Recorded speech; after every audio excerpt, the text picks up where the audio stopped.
Welcome to Series 2 of the Animas podcast. Today we're going to be talking with Liv Yeow. We're going to be exploring her shift from full-time employment to setting up her very own coaching practice. She's also going to be sharing with us the importance of the community that surrounds you, how that can help you to grow and expand in the work that you do.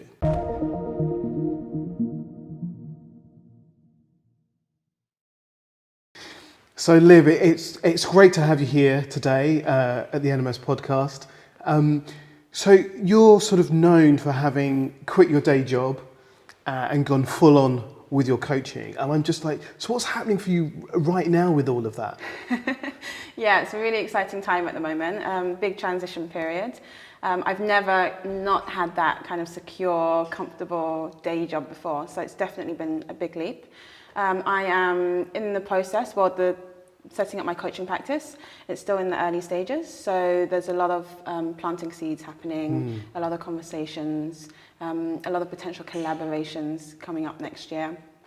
So a really exciting time. On the side, I'm still doing a bit of my fitness work as well, as I'm also APT. Okay, so how does the fitness work, how does that fit into your coaching? Well, this is really interesting because how I thought I would leave the day job would be to go into fitness full time. And I qualified as a PT early 2016. And I very quickly realized there was something missing for me. And what I didn't realize, which I then discovered, was that I actually had a bit of an addiction to fitness, to the point where I was working out twice a day, getting myself injured because I was doing so much, and not really, kind of thinking that was normal. And then I kind of started on my personal development journey and my coaching journey as a coachee. And I quickly realized that at the root of all that fitness addiction was something a lot deeper that I hadn't dealt with. And once that was dealt with, it was almost like, that drive to work out all the time had just disappeared. And so something clicked at that point, and it was like, right, okay, I understand it's not just a physical thing now, it's more of a holistic, mental and emotional well-being and lifestyle choices, not just physical fitness. Okay, so without getting too personal, I'm just curious about what's that thing that you had to sort of shift in order to recognize that it wasn't just about keeping fit? I'm actually really happy to get personal on this one because I think our stories are really important, and I think it can be a contribution for other people who are wanting to kind of get their stories out there, but are kind of a bit too scared to do so. So I grew up in an environment of, I actually grew up in a corporal punishment environment, and also the culture that I grew up in was very much, girls aren't really seen or heard. It was all about competing against the boys. So I felt the need to kind of always be the best and always, push to be better than everyone else. And I think that drive I took into everything I did. That was kind of the root cause of it all. That not feeling good enough story that I think a lot of us have. Okay. So that was the root of it. So, a little bit before you said this thing of that, you've always had that security, and now that security's gone. And I recognise a lot of coaches that have a full-time job and are thinking about becoming coaches or setting up their own business will have that sort of question around. So, what's that like to give up that security and go for your dream, as it were? Oh, it's amazing. I honestly thought. I think before I gave it up, probably a month left of my notice period, because I had quite a long notice period. I had a mild anxiety attack when I got my final paycheck, and I was like, oh no, this is this is it. And it's funny, within a week, I was just like, oh my gosh, this was the best thing I ever did. Don't get me wrong, I absolutely loved my job. I worked for a really cool agency with amazing people. It was really fun. And I got to just walk in, wear trainers every day, unless there was a client meeting. But it was a really great environment, and I really did enjoy it. It just wasn't fulfilling on a deeper level for me. And once I realized what it is I really wanted to do, it just, that quote about how you're pushed by your pain until you're pulled by your vision? It was something along those lines. Okay. And it made it very difficult to stay doing something that just wasn't giving me anything anymore. So I suppose there's a question here about what are the downsides of because it's great to kind of follow our passion and follow our vision, but what are the downsides if there are any, of giving up that job? Definitely a routine and a structure to hold you to account. That's the biggest one, I think, that probably a lot of other entrepreneurs will know.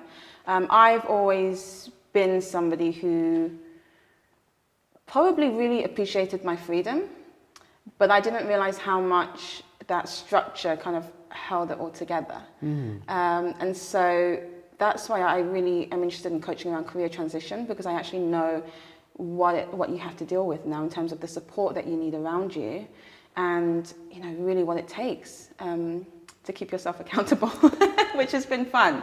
And also, on top of that, being patient, being very, very patient. So before we talk about what you're doing right now, just that notion of having to work that out for yourself, what's your structure now then? So having gone from the structure of work, then into no structure, how have you created that structure for yourself?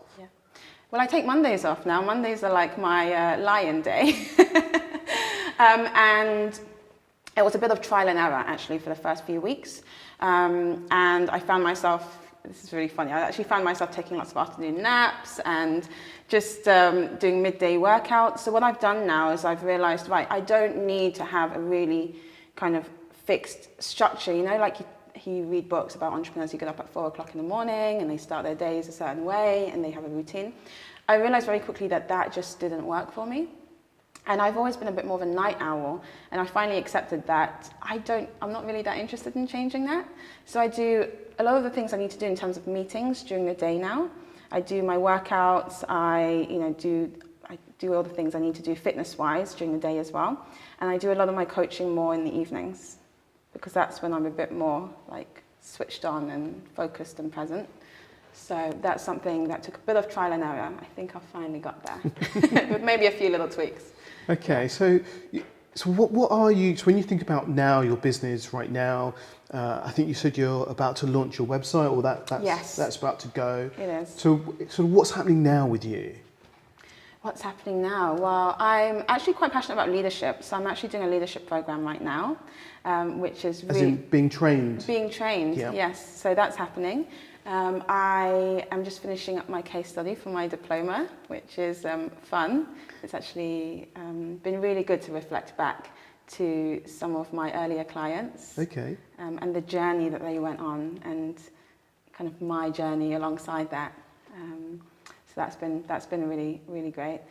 And I am doing my fitness work still. I've got about 5-6 classes a week at Orange Theory, so just down the road from here. And so those are the main things. So you've got your leadership training, your fitness work that you do. You're finishing off your bits of paperwork for your diploma here with us at Animas. Where does that take you? So what's your sort of next step, or your vision with all of that? Yeah, so it's really about launching more of a global brand eventually, and really having coaching, combining all of my different passions into my coaching brand and my coaching business. So that encompasses the mind, the body, the lifestyle piece. But also one thing I'm really passionate about is communities and conservation work. I have a big passion for African wildlife. And I had a thought last year, and I was thinking, what is it that, if I could have my dream job, what would that actually be? I'd probably be spending a lot more time out in Africa, in the wild, surrounded by animals. And how can I make that as an income? And then when I had the fitness piece, I was like, okay, retreats make sense. And then when I added the coaching piece, I was like, yes, this could work. And then also local communities. I don't want to be the kind of business that just has really expensive luxury retreats, goes into like an African country and right, we're going to go help all the orphans now. Like, it's not that kind of business. I want it to be a sustainable model that really helps to build communities up. And actually young entrepreneurs is something that I think the business will move into at some point in the future, and in developing countries.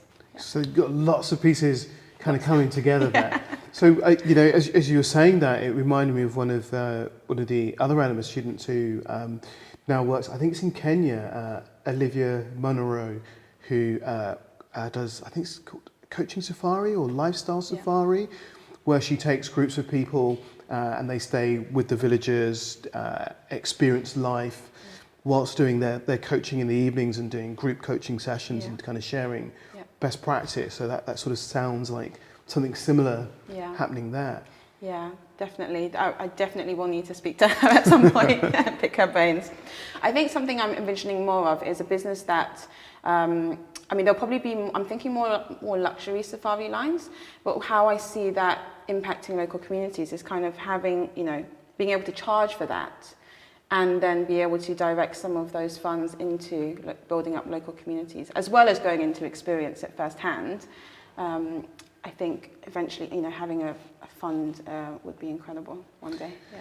So you know, I come along, I'm interested in coaching. Yeah. I find your new website and I go, okay, I want to work with you. What's the experience that I'd get from working with you? I think the big one is accountability. I do very much demand 100% commitment from anyone that I do work with. And I know that, you know, you're not only going to get the results unless you show up fully. So everything I do, I think, reflects that. And it's really funny, something that I seem to have a lot of people come to me for is accountability. You know, I speak to other coaches and they get a lot of people who are kind of more after the relationship side of things and are dealing with more of those issues. You know, some coaches were like, yeah, you know, I had clients, they spent a few sessions crying. I was like, I've never had a crying client before. I was like, that's odd. Like, I wonder what it is that attracts different people to different coaches, and I find that really fascinating. Yeah. So I suppose that, you know, I recognise that what we put out is part of what we attract. So, you know, it just makes me curious about your sort of your fitness stuff and the notion that, you know, getting fit is not something you can kind of do. It's something you do or you don't. Yeah. So perhaps there's something in that way of working, your sort of personal philosophy, I suppose. Yeah, I'm all about action. All about action. Taking actions, getting out of your comfort zone. I can definitely be confrontational in my approach. I mean, without, you know, not the kind of confrontation where it's like a full argument, but I do challenge people a lot and to push outside those boundaries. So that's really interesting because a lot of people can have this notion that coaching can be quite soft, and that people that don't understand or haven't experienced it don't, or can have a sense that, you know, I go to this person and we chat and maybe I talk about my goals. And so tell me about challenging, because that's not something that often comes up. Yeah, I mean, I am very flexible. So I think one thing that I am quite good at is really reading people and reading clients. And I kind of have somehow managed to find the balance with certain people. Some people can be pushed a little bit more than others. And I think I'm quite sensitive towards that. At the same time, I will call you up if I think, you know, you're making excuses, like, you know, without swearing. You're not going to get away with very much. And I think people probably see that in me and in how I conduct myself. And that is perhaps what they're looking for.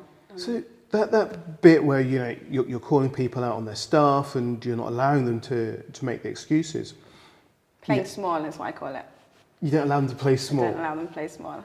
And it's really interesting because, you know, earlier you said about that idea of that for you there was you know, being better than the boys and driving and striving and pushing. So how do you manage or check in to know that you're doing that from, I don't know what the word is, I'm not sure what the right place is, but not a place that's purely about drive? Yeah, see, that's really interesting, and that's something I'm currently discovering about myself through some of my current personal development work on myself. And something that I'm finding with the leadership side of things is actually being a real leader is having everyone else win around you. So you win by default. But this is something it's not familiar to me because it's not how, you know, I grew up. And so I'm really learning to kind of take a step back now and really push everyone else up around me. And that is just a whole nother level of fulfillment, I think.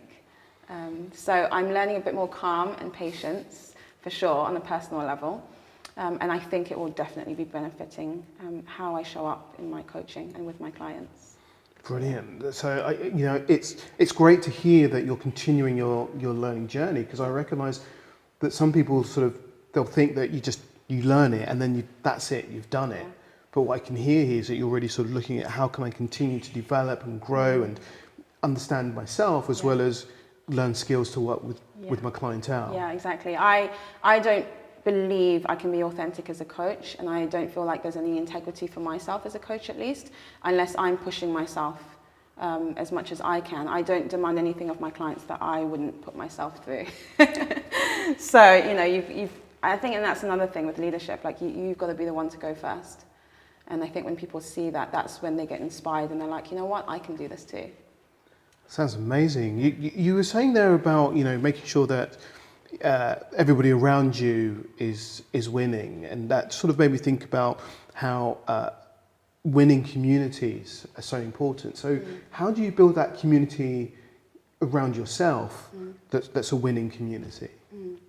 One, I think there are two things there. I think one is being quite intentional about who you choose to spend your time with. And the other thing is, I feel like attracts like. So what's been really interesting over the last year is that different people have been gravitating towards me, and a lot of other people have been gravitating out. So there's a lot more positive energy around me now, and a lot more support and belief. One thing a coach reflected back to me earlier this year was, you can do this. You don't need to learn any more courses. You don't need any more skills. He said, you don't need another program. He said, you just need to get out there and do it. He said, the only thing holding you back right now is yourself, and you don't trust yourself. So how do you get that trust for yourself to do that? Getting out there, and the thing is, it's action. It's all in action. The more you take action and the more results you see as a result of those actions, the more confidence you build in yourself and the more you start to trust yourself. Okay. So I think it's a process. And also having people around you that really believe you and are always, cheering you on from the sidelines and really going, yes, you can do it. That's really been helpful. So that notion there of, there are people that stay, there are people that move on. So how did you sort of not get rid of, but were there people that you had to choose not to spend time with? Because you spoke about that intentionality of positivity, and I'm going to say all of that again because I got caught up in my own tongue there. So you spoke about intentionality of who you spend your time with and who you spend your energy with, and like attracting like. So were there people that you had to sort of push away or let go of? I don't think, so this was something I actually got coached around, because there was a lot of guilt around that for a while. I just felt like a very bad friend to a few people. And, this was actually, it got resolved in communication with them. And it was like, look, I know our lives are kind of moving in different directions, but I still love you. And it's really kind of letting people go with a lot of love, but actually not necessarily letting them go, as in you're never going to see them again. I think it's just a fact of life. I think you start to move in different directions from some people. It's like after uni, when some people get jobs and other people settle down, I think naturally your circles change. But I think the intentionality comes when you choose the people that you really do want to spend time with, as in the people who really inspire you, and the ones that really get you excited about what you're doing. Those are the people that you really want around you. Okay, so when you were saying that about the people that you want around you and the people that excite you, made me think about the Animas community and your journey as Animas student. So what were your highlights as a student? I don't know if there are highlights, but what was your journey like as an Animas student? Oh, it was so much fun. Honestly, I chose Animas because of the community, purely because of the community element. Not because of the qualification, not because of the modules. It was really the people. But they're important too, right? They are really important. They are really important, obviously. And my favorite module was actually the presence module. Okay. That was amazing. So what was it about that presence module that was so amazing for you? I think just being with people and not in my head. I think I naturally do that when I'm coaching, but the exercises we did that weekend were really, really powerful. And I think it shifted. I think that was a kind of milestone in my coaching, in the way I coached, that changed. I got to be okay with silence, I think, for the first time. One of the things I discovered through my own coaching journey is that as a child, it was almost about not having a voice and hiding a lot. And so I think part of that was always feeling the need to fill space. So whenever there was silence, I just had to talk a lot. I'm one of those people that send essay-long text messages. And that presence module really got me in the space of, wow, it's okay to be silent. And not feel uncomfortable in that silence. Yeah, because I suppose there's a different quality to that silence. Yeah. It's not a not being heard, but a space that where something can emerge into, as opposed to a space that we fill. Yeah. One thing that was really interesting that came up on a personal level on that module as well was when we were doing that exercise with the headphones and the music, when I wasn't being heard, I actually felt quite comfortable there, and I was just like, wow, that was quite an insight for myself. I've gotten so comfortable with that because it's been my story for so long. It was like, wow, like I really just don't expect to be listened to. And that was something for me to go away and look at with my own coach.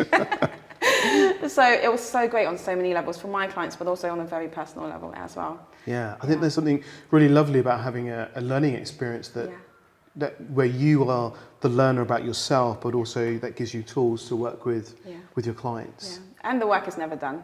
It's never done. It's like unpeeling layers of an onion. Nice. An endless onion. It's an endless onion, yeah.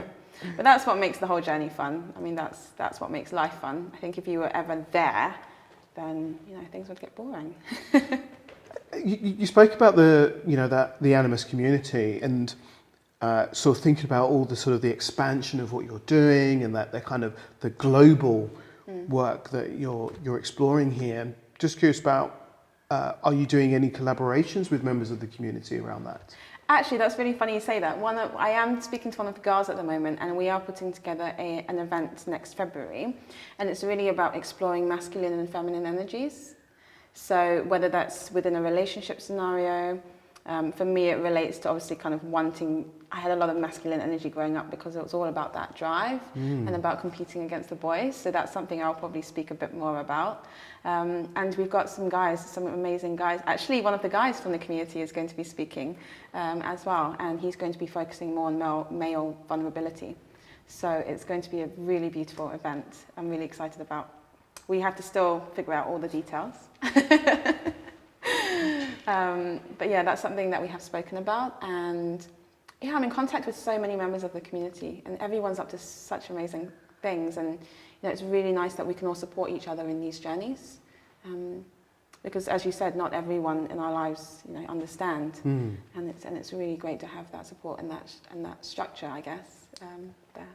Awesome stuff. That's brilliant. It's been so lovely talking with you today. So just for people listening, where can we find you? How do we get hold of you? Your website or your Twitter or where's that? Yeah, so I'm all over social media. So my Facebook page is just Liv Yeow, and the website will be live within the next couple of weeks. So it's livelifebigger.com. So it's live without the E.